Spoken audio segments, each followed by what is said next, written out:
What is the best time of year to do a Roth conversion? Assuming you know the benefits of a Roth and why you may want to convert some from your traditional IRA to a Roth. Not going to cover that in this video. And assuming you know the amount you want to convert. Okay, so those are the prerequisites for this video. You know the amount, you know the benefits, you're just wanting to know when. Okay, what are the considerations? These are the considerations for me, and I think I've researched this quite a bit. Maybe I've missed something. Let me know in the comments. Number one, convert when the market is down. The pros of that. What I mean by that, the stock market. The pros, you convert more shares for the same tax. Simple example. You decide that you want to convert $100,000. That's the amount that fits with your other income, maxes out whatever tax bracket, the 15, the 22, whatever makes sense for you. But you decide to convert $100,000 and say it's to fill the 22% bracket. So in this example, let's say that's 1,000 shares at $100 a share. That's your $100,000.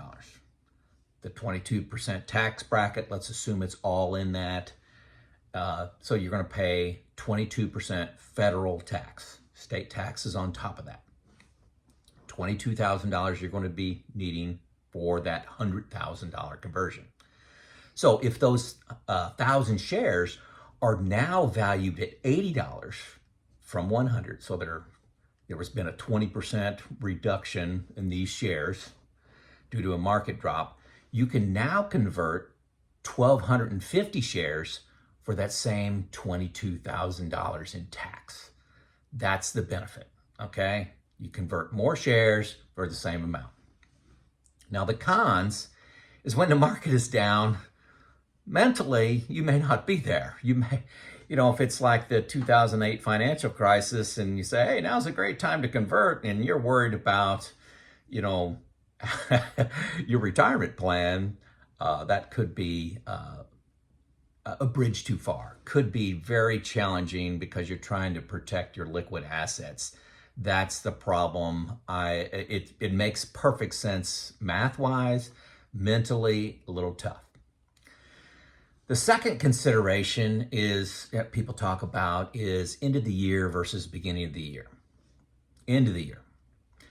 Full picture of your income. So January through November, you know where all your income's coming from. It's pretty easy to dial in that conversion amount, that $100,000 or $50,000. You can dial that in because you've got, 10, 11 months behind you. Pretty easy to see what you need to do. So it's not too hard. Beginning of the year.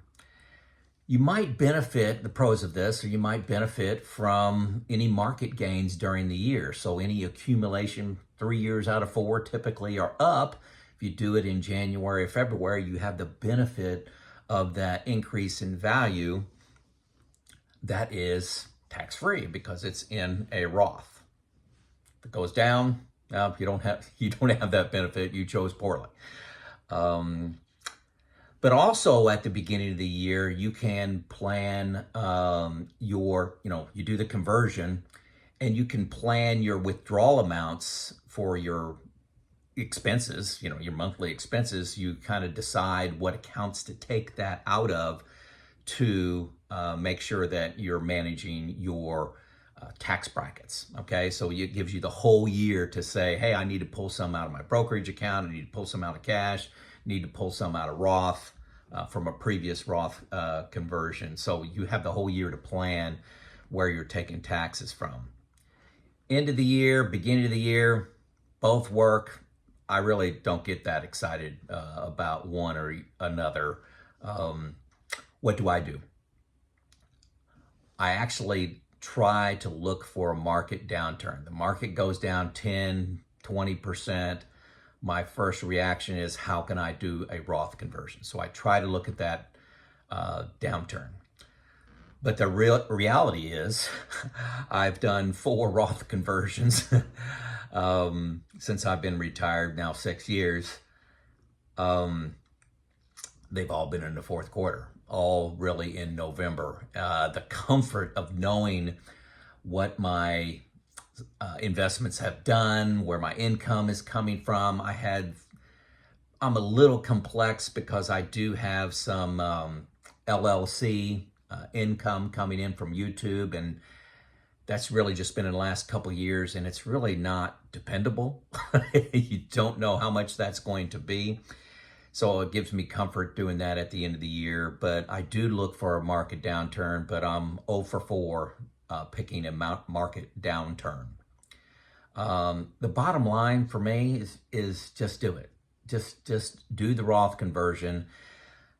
I've got other videos talking about how I determine the amount. I use my software Boldin. That's what its most exceptional feature is, giving you vision of your taxes throughout your mortality, especially starting with RMD time. That's what Boldin gives you, not only a plan for your retirement, but actually actions to do to make it better. There's nothing better that I've seen, and I've evaluated a lot, but do something. And, you know, whether you try to time it with the market, you time it beginning of the year, end of the year, just don't come up with an excuse not to do it, is kind of my advice to myself. Not to you, advice to myself. Do it. Just do it. Did I miss something? Is there something else you try to consider when you are determining the timing of a Roth conversion? Get a discussion going in the comments. It's Joe out.